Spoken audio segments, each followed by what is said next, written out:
Untuk mengawali pengajian kita malam hari ini, mari sama-sama kita awali dengan membaca basmalah bersama-sama.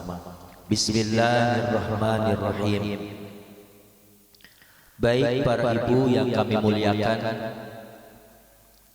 pada pertemuan sebelumnya kita sudah membahas tentang asal-usul daripada Bani Israel.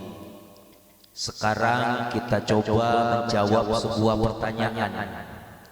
Apakah semua Bani Israel itu Yahudi? Nah, itu yang menjadi topik kita malam hari ini. Dan tentunya pertemuan ini bukanlah akhir dari pembahasan kita mengenai keterkaitan tentang Bani Israel.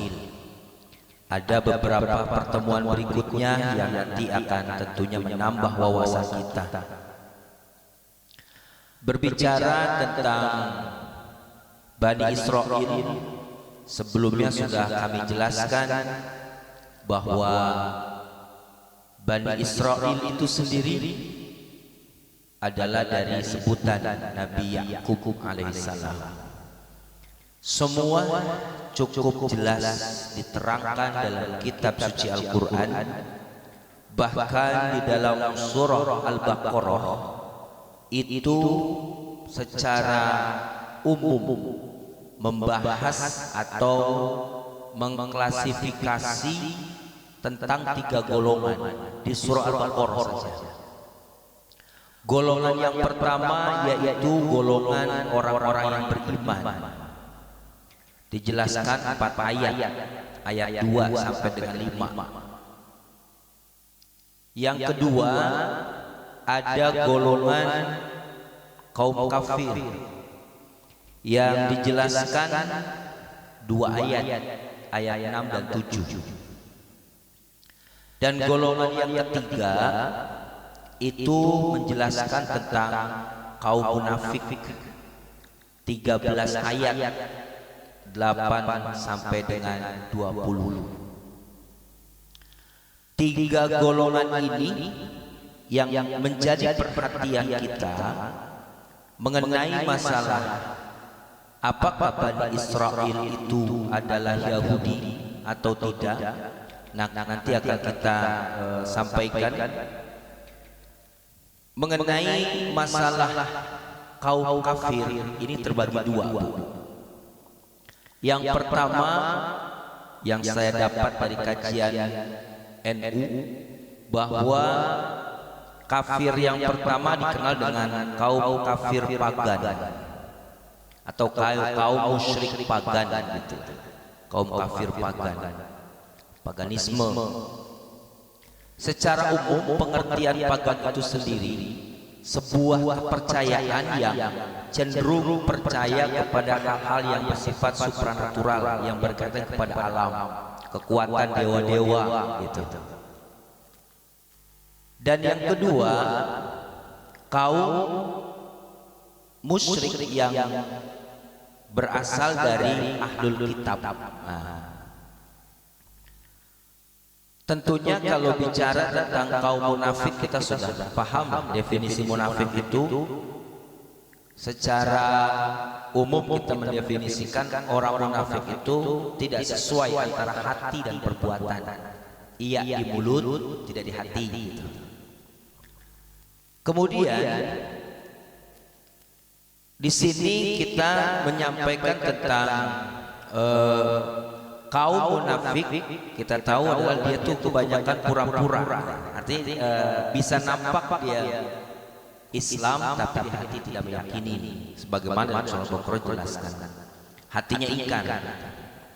Nah, orang munafik ini bisa saja masuk ke golongan orang yang beriman, masuk kepada golongan orang musyrik, baik itu musyrik atau kafir pagan dan ahlul kitab.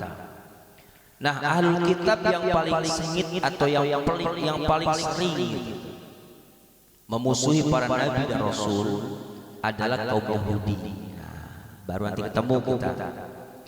Mereka ini keturunan dari Nabi Ibrahim dari jalur Nabi Yakub atau Israel yang kemarin terbahas, ya, yang mereka menyebutnya dengan istilah Bani Israel. Gitu. Di dalam Al-Baqarah tepatnya ayat 30 sampai 39, setelah menjelaskan tentang pengangkatan Nabi Allah Adam sebagai khalifah fil ardh, sebagai pemimpin di muka bumi, kemudian disusul Al-Quran juga menjelaskan tentang Bani Israel dan karakter mereka, kelakuan mereka. Di Al-Quranul Karim mengenai masalah karakter, perilaku, kelakuan Bani Israel ini cukup banyak dibahas. Kurang lebih 83 ayat. Ayat 40 sampai 123. Ini membahas tentang karakter daripada Bani Israel. Gitu. Pertama, Al-Quran mengingatkan berbagai macam kenikmatan yang Allah berikan kepada Bani Israel. Kemudian Allah banyak memberikan kenikmatan dan pada akhirnya Allah janji, Allah tagih janji mereka, komitmen mereka, Allah selamatkan mereka melalui tongkatnya Nabi Musa alaihissalam dari kejaran Fir'aun. Kemudian ketika Nabi Musa naik ke bukit Tur Sina atau bukit Sinai gitu ya, mereka melakukan pengingkaran setelah kembalinya Nabi Musa. Kemudian di dalam paham atau ajaran daripada Nabi Musa itu ada dikenal dengan 10 perintah Tuhan atau dikenal dengan 10 Commandment. Ya. Mereka murtad, mereka menyembah anak sapi atau patung. Gitu ya. Kemudian ini kita bicara karunia dulu yang Allah berikan kepada Bani Israel. Allah naungi mereka dari sengatan matahari dan mencukupi kebutuhan pangan mereka dengan banyak jenis makanan, salah satunya manna wasalwa. Ya, di Al-Quran seperti itu. Dari jenis burung dan juga madu. Burung yang dimaksud adalah burung puyuh. Gitu. Lepas dari kejaran Fir'aun, mereka sampai di sebuah tanah yang dijanjikan, yaitu Palestina. Jadi mereka itu orang-orang yang dari Mesir dikejar oleh Fir'aun, kemudian sampai kepada Palestina. Itu kemarin kita sudah sampaikan.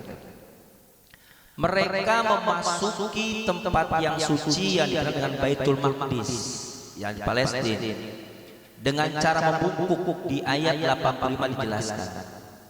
Setelah itu banyak adegan-adegan Bani Israel ini yang diceritakan dalam Al-Quran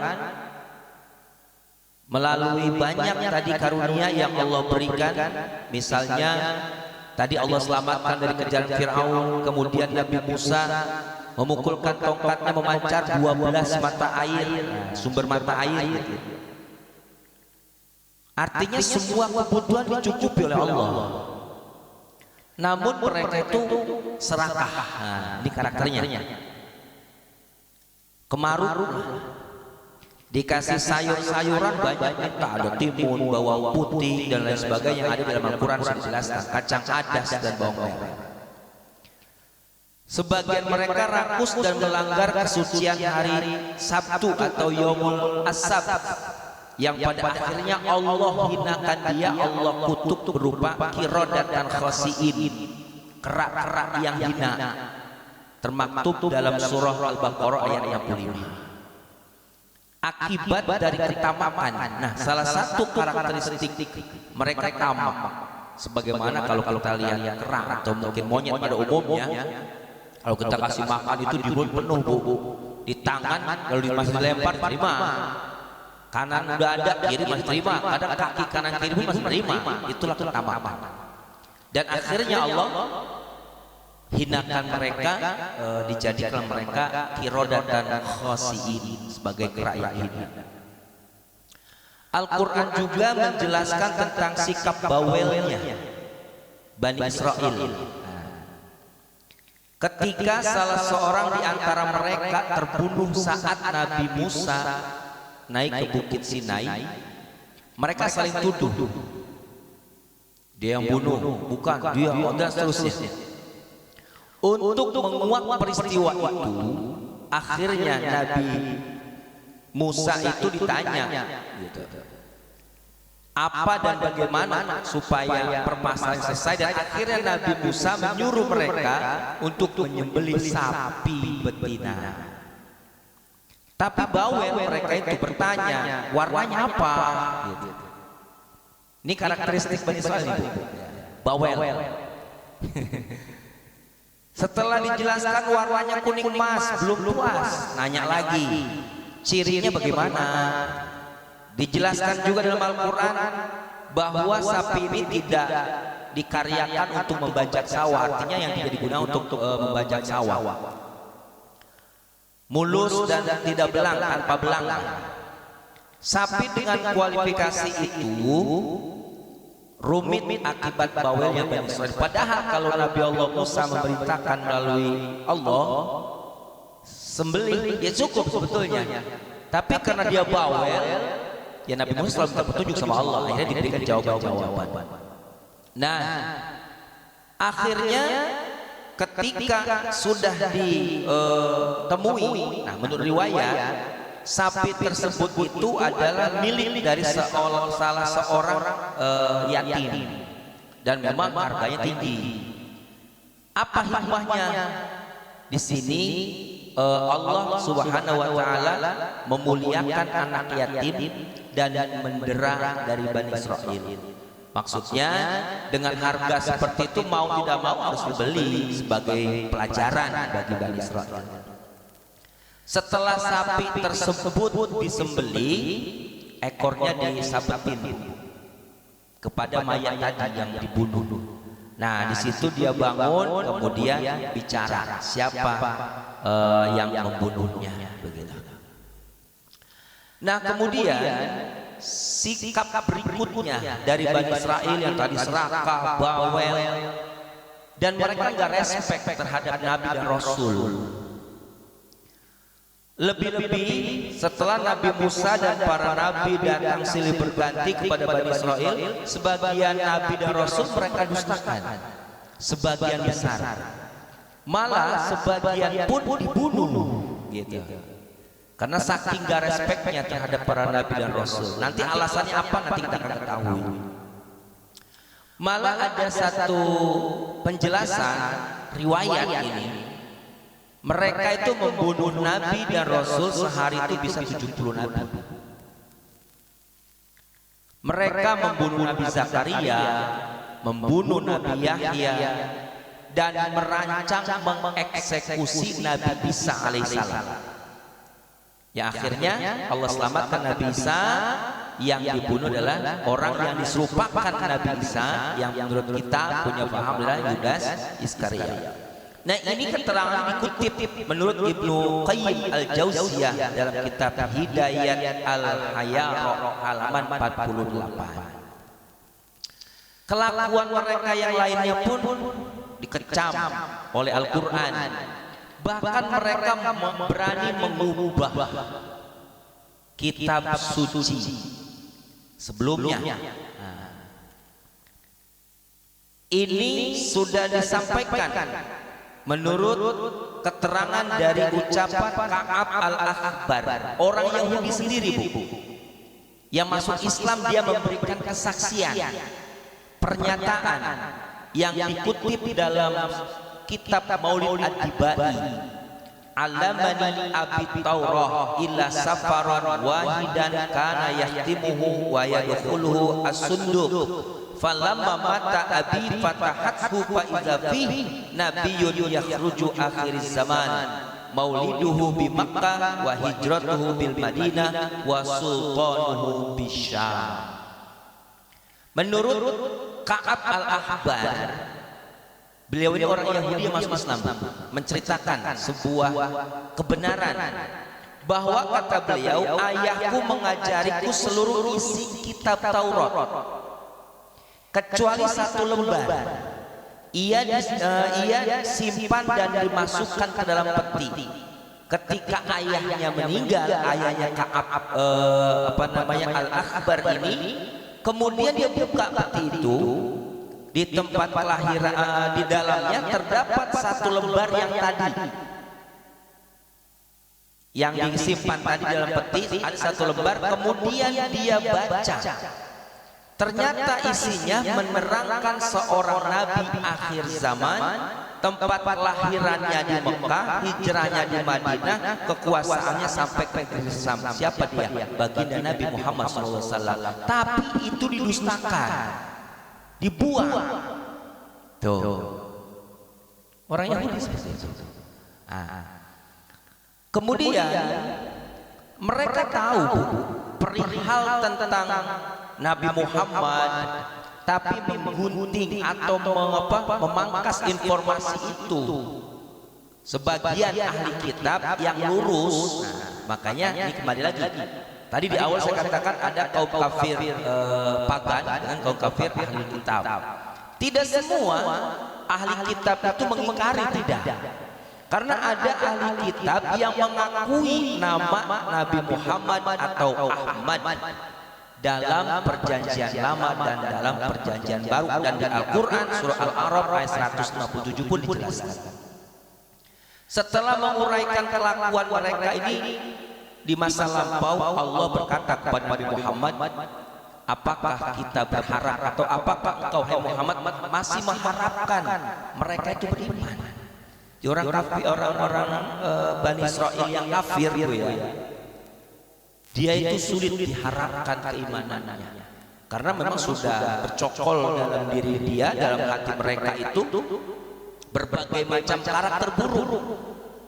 Sampai sama Nabi pun gak respect, bagaimana mau beriman sama engkau hai Muhammad? Nabi-nabi dahulu pun banyak yang dibunuh gitu. Ketika Nabi Muhammad membuktikan lagi, ketika Nabi Muhammad pada usia 9 tahun itu kan diajak pamannya Abu Thalib untuk berdagang ke negeri Syam. Ya, pertama kali Nabi Muhammad di usia 25 tahun juga berdagang ke sana. Di usia 9 tahun Nabi Muhammad berdagang bersama pamannya Abu Thalib, dan di tengah jalan mereka bertemu dengan pendeta Buhairah namanya. Dan ini ahli kitab yang lurus gitu. Jadi nggak semua ahli kitab itu ingkar. Buhairah ini ahli kitab yang lurus, dan dia menemukan tanda-tanda kenabian pada Muhammad kecil tadi. Dan akhirnya beliau memanggil Abu Thalib dan berpesan, farji' bi bani akhika ila baladi wahzar alaihi yahud wallah li anna ra'auhu wa arafu minhu ma arafat diyabina syarrun. Bawa ulanglah keponakanmu, jauhkan dia dari Yahudi. Demi Allah, jika mereka tahu dan mengenali Muhammad seperti aku, mereka akan pasti mengeksekusinya atau membunuhnya. Dalam kitab Sirah Ibnu Hisham halaman 208 dijelaskan. Jadi pendeta atau ahli kitab tidak semuanya yang ingkar, tapi ada juga yang beriman gitu. Tadi semenjak dari yang di awal saya katakan, yang menemukan lembaran yang dipotong tadi, yang disimpan oleh ayah si Ka'ab Al-Akhbar tadi. Nah, di situ baru beliau menyampaikan kepada kepada umatnya yang akhirnya yang itulah orang-orang yang lurus, yang nggak percaya tetap ingkar gitu. Nah, maka dari itu secara umum kesimpulannya, Bani Israel yang kafir, dia tidak akan pernah mau mengimani baginda Nabi dan tidak mau beriman kepada Allah Subhanahu wa taala. Bahkan mereka itu tidak suka dengan orang-orang Islam. sebagaimana ayat yang sering kita dengar populer ayat ini surah Al-Baqarah 120, walan tardo ankal yahud walan nasara hatta tattabi'a millatahum. Dan orang-orang Yahudi dan Nasrani tidak akan rela kepada Muhammad sebelum engkau mengikuti agama mereka. Jadi mereka tidak akan pernah tinggal diam kepada Islam, tidak akan tinggal diam kepada pemeluk Islam yang dibawa oleh Nabi kita Muhammad, kecuali kita ikut dia. Jadi sulit diharapkan keimanan Bani Israel yang ingkar gitu ya. Nah, kemudian ketika kita sudah bahas karakter mereka itu, yang serakah, yang tamak, yang pembangkang, yang bawel, yang gak respect sama Nabi dan Rasul, bahkan dia menghilangkan kebenaran dari kitab Taurat gitu ya, ada sebagian yang dia sembunyikan kebenaran itu, maka akhirnya Bani Israel ini Allah berikan kehidupan yang tidak mengenakan. Sampai akhirnya nanti akan ketemu kenapa Bani Israel itu mengklaim Palestina sebagai negerinya. Ini akan kita sampaikan, minimal kita mengetahui nama kita. Tidak lain, Allah setelah memberikan karunia kepada Bani Israel kenikmatan, tadi di awal saya katakan diberikan fasilitas yang berupa pangan yang cukup, keberkahan yang Allah berikan, nikmat yang banyak kepada mereka, tapi mereka ingkar kepada Allah. Malah akhirnya Allah berikan kehidupan yang hina kepada mereka Bani Israel. Apa sebabnya? Keangkuhan. Kepongahannya apa ya? Kepongahan itu keangkuhan ya? Kesombongannya, dengki. Dengki, iri. Dengki, iri hati ini dosa paling tua, Bu. Iya. Karena memang yang mulanya ya tadi Qabil dan Habil, anak Nabi Adam kan yang memulai antara iri hati dan dengki itu. Makanya Qabil dan Habil itu ya yang terjadi peristiwa pengorbanan itu. Makanya iri hati dengki itu dosa tertua. Dosa tertua artinya sudah ada memang. Lebih-lebih yang memulai adalah iblis gitu. Iblis yang memulainya ketika Nabi Adam di dalam surga, yang akhirnya Allah menyuruh seluruh penghuni surga untuk bersujud, cuma satu yang mau sujud adalah iblis. Karena dia merasa, intinya merasa lebih baik dari Adam gitu. Kesombongan. Setelah dia diusir dengan kesombongannya dia sendiri, ulahnya iblis, akhirnya tertanam sifat iri hati kepada Nabi Adam. Enak Adam masuk surga, saya di dunia gitu kan, nggak mendapatkan fasilitas lagi. Akhirnya dihasutlah Siti Hawa gitu. Iri hati dengki itu iblis penebar awal, kemudian diikuti jejak Qabil dan Habil gitu ya. Nah kemudian kalau bahasa Arabnya iri hati dengki itu hasad lah gitu ya. Bani Israel itu, Bu, di zaman Nabi Muhammad saja, bahkan tadi pendeta Buhairo sampai menyuruh pamannya untuk membawa pulang Nabi Muhammad kalau tahu akan dibunuh. Satu alasan, Bu, satu alasan. Alasannya karena mereka itu iri hati dengki. Kenapa Nabi akhir zaman itu bukan dari golongan dia gitu.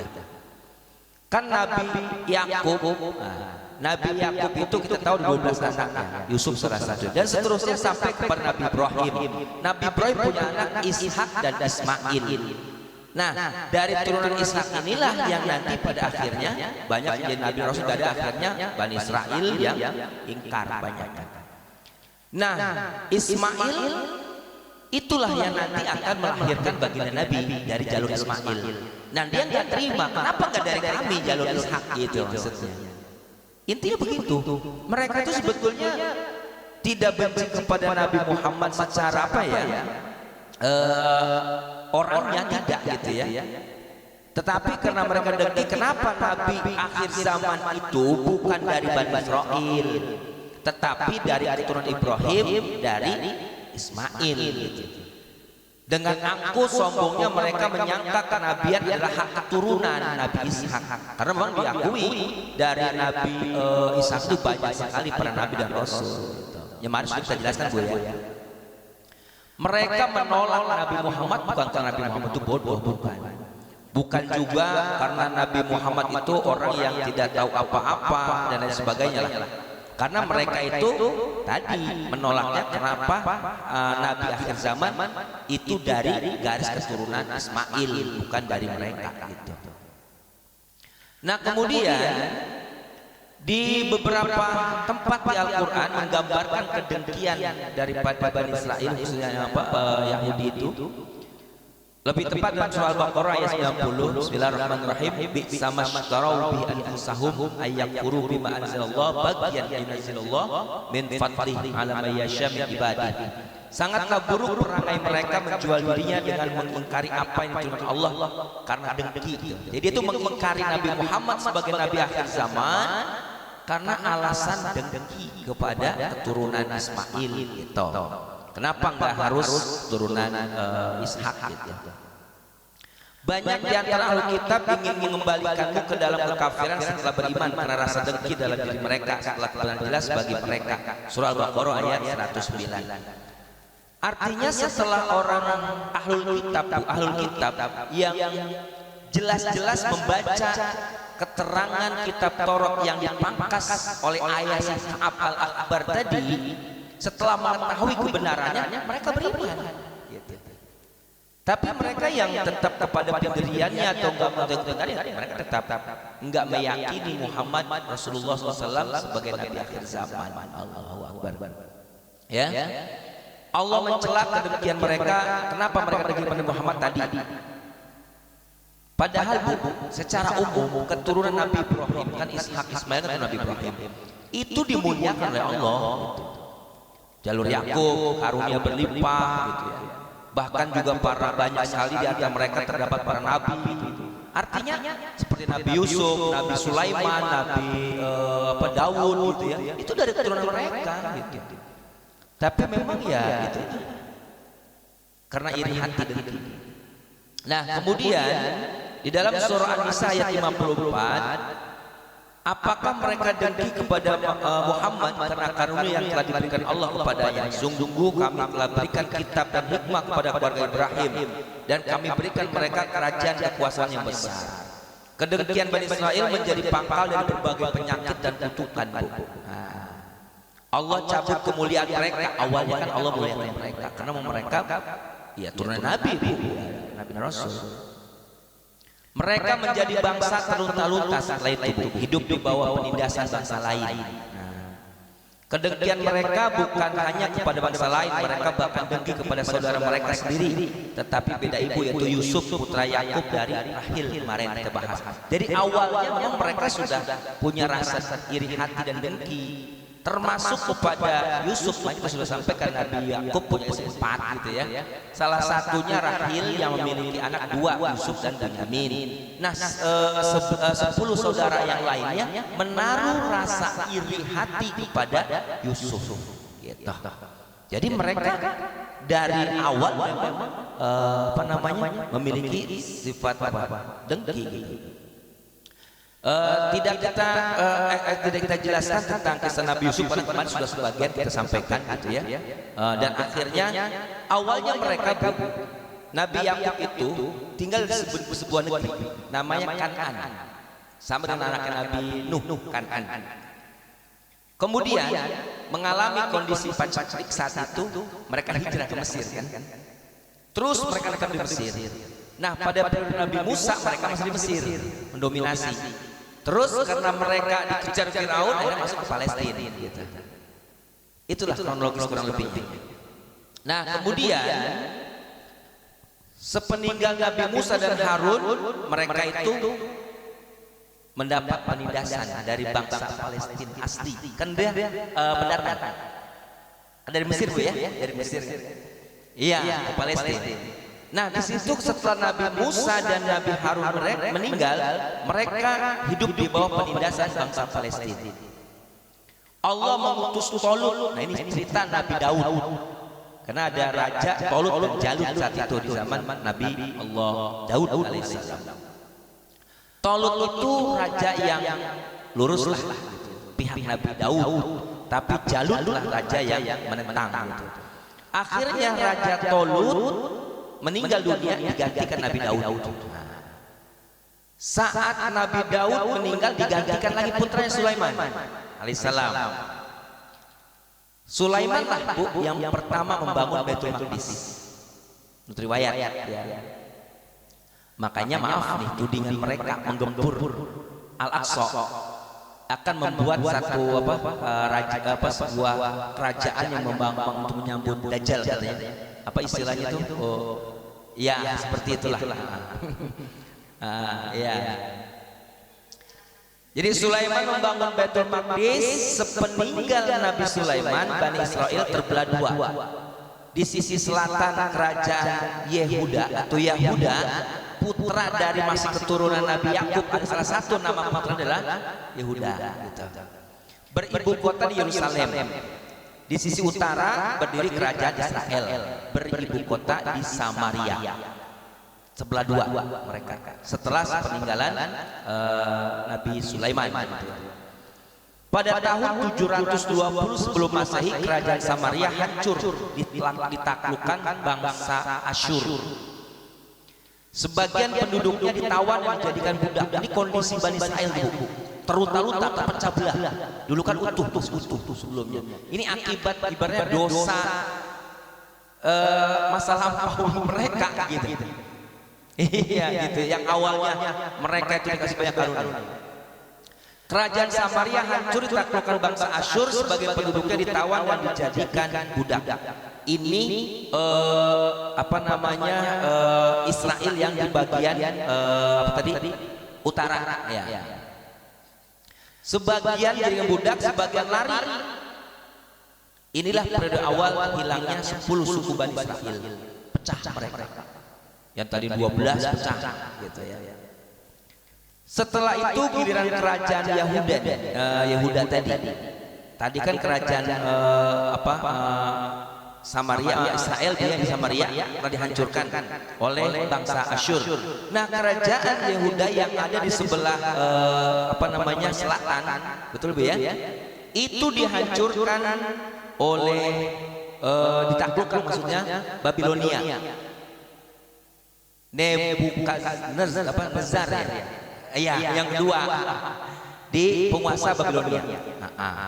Menghancurkan Baitul Maqdis pada tahun 587 sebelum Masehi. Hancur itu. Bani Israel ditawan, diangkut ke Irak dan dijadikan budak. Udah menyebar.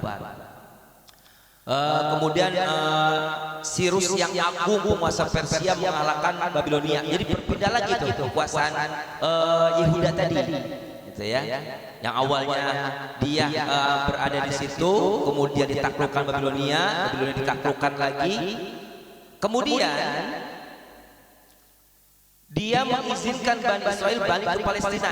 Penguasa Persia yang menaklukkan Babilonia mengizinkan Bani Israel untuk kembali. Ya.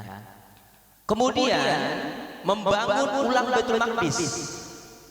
Kekaisaran Persia ditaklukkan Alexander the Great pada tahun 334 sebelum Masehi.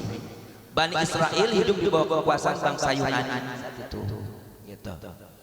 2 abad kemudian mereka hidup di bawah penguasaan Romawi, Herodes atau Raja Herodes saat itu.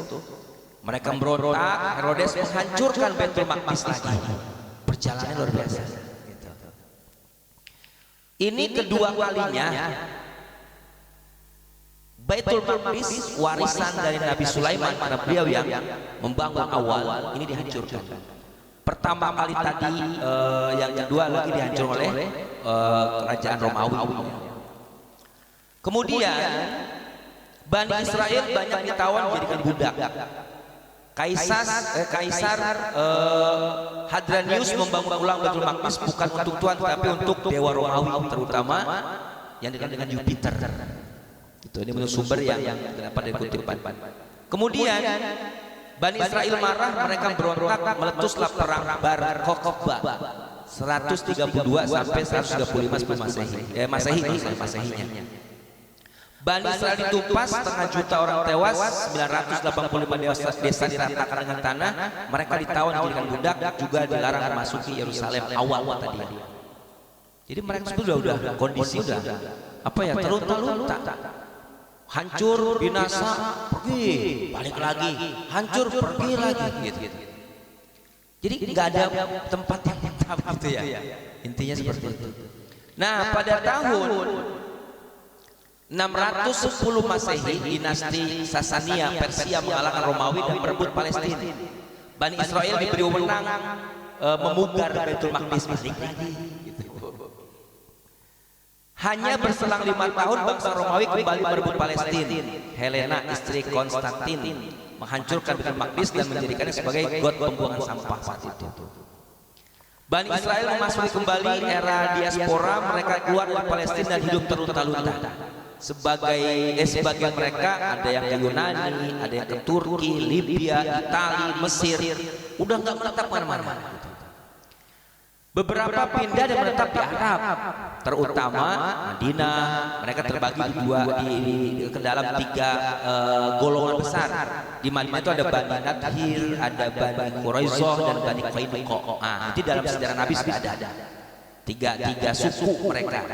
Ternyata Bani Nazir, Bani Quraisyah dan Bani Qainuqa itu adalah dari Bani Israel yang memasuki menetap di Arab, khususnya di Madinah. Nah, ketika Nabi diangkat jadi Nabi dan Rasul, mayoritas Yahudi itu ingkar. Nah itu Yahudi dari 3 kelompok tadi, suku tadi itu. Mereka menandatangani piagam Madinah karena pada saat itu Nabi Muhammad membuat suatu perjanjian damai, dan mereka ikut menandatangani tapi tidak merealisasikan gitu. Ingkarlah intinya begitu. Membelot gitu. Yahudi Bani Nazir usir. Inilah pengusiran pertama Bani Israel oleh Nabi Muhammad SAW yang diabadikan dalam Al-Quran surah Al-Hasyr setelah peristiwa pembebasan kota Mekah, Fathul Mekah. Nah, derita mereka itu ya, Nabi secara bertahap membersihkan Bani Israel dari seluruh jazirah Arab saat itu. Jadi yang pertama diusir tuh. Jadi di zaman Nabi pun mereka sempat mengalami pengusiran oleh Rasulullah karena memboikot dari perjanjian yang sudah dibuat oleh Rasulullah SAW, khususnya yaitu dari Bani Nazir tadinya.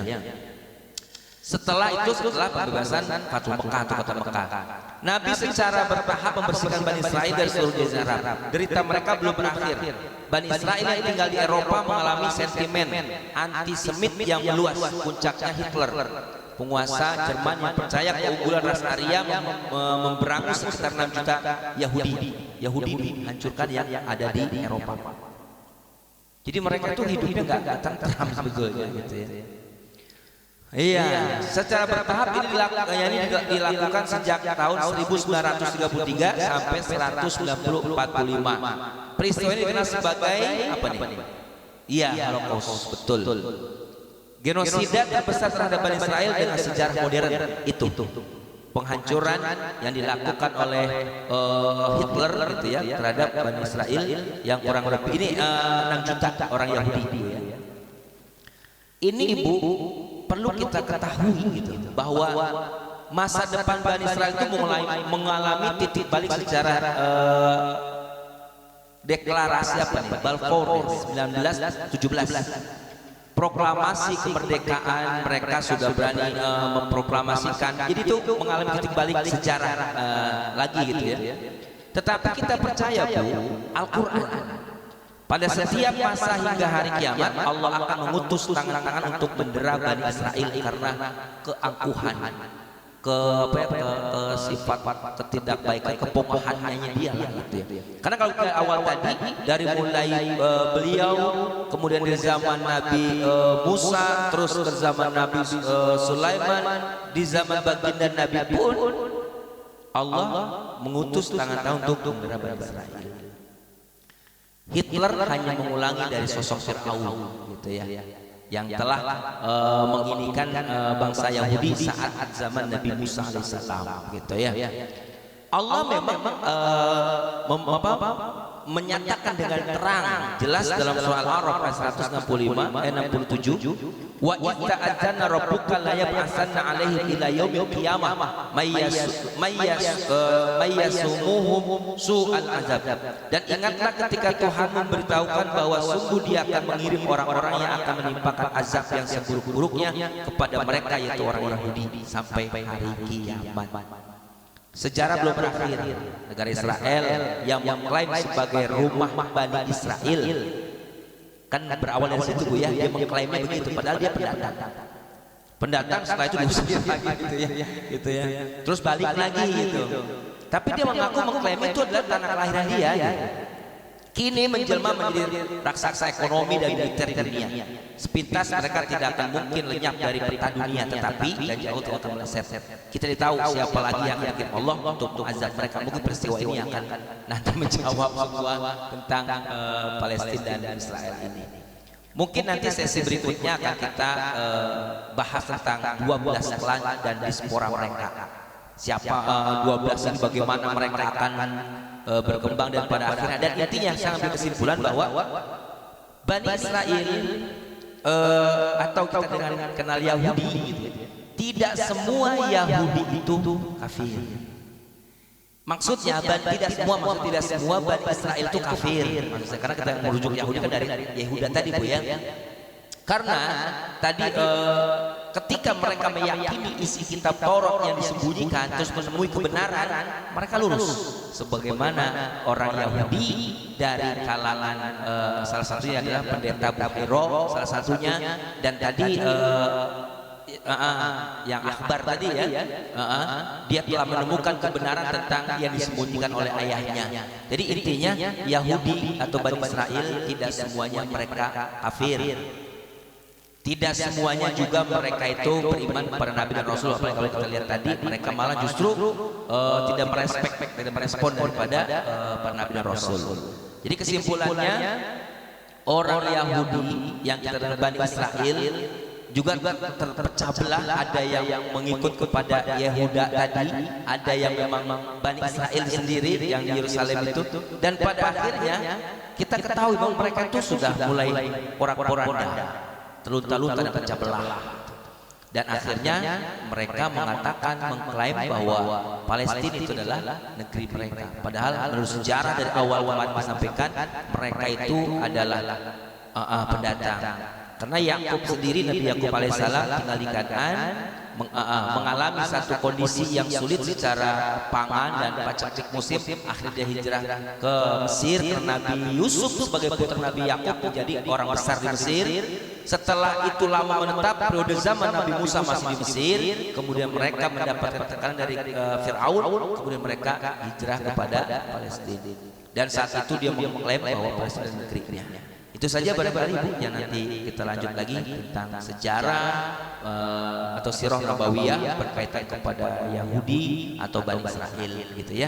Jadi intinya Bani Israel atau Yahudi atau ahli kitab, ada yang beriman kepada Allah, yang menemukan kebenaran yang telah disembunyikan. Ada yang tetap mereka nggak beriman akan kedatangan baginda Nabi Muhammad SAW yang tadi sudah kita paparkan. Karena memang itulah banyak sekali kebenaran yang disembunyikan. Tapi Allah segalanya, dan akhirnya membuka kebohongan itu, dan akhirnya kebenaran datang. Dan banyak setelah itu termasuk